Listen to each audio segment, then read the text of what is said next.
тез хонданро омӯзед. зуд хондан яъне ба даст овардани таҷрибаи зиёд ҳамагӣ дар чанд соат аст. масалан, аксар тарҷумаи ҳоли никоҳкунандаи кадом стратегияи шахс мебошад. онҳоро бихонед ва ҳамчун сарчашма истифода баред. хондани зуд ба шумо имкон медиҳад ки миқдори зиёди маводро дар муддати нисбатан кӯтоҳ аз худ кунед.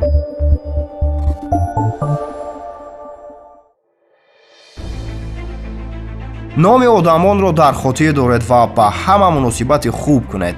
ин одат яке аз бузургтарин сирри муваффақият мебошад. ҳама дар ин ҷаҳон мани худро доранд.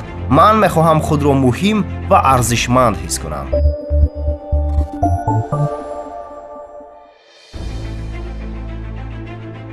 вақте ки сухан дар бораи меҳрубонӣ меравад, мисли гул нарм ва дар мавриди принсипҳо мисли раъду барқ тез бошед. ҳамеша хушмуомила бошед, аммо нагузоред сӯистифода кунанд. боварӣ ҳосил кунед ки ба шумо ҳамеша бо эҳтиром муносибат менамоянд.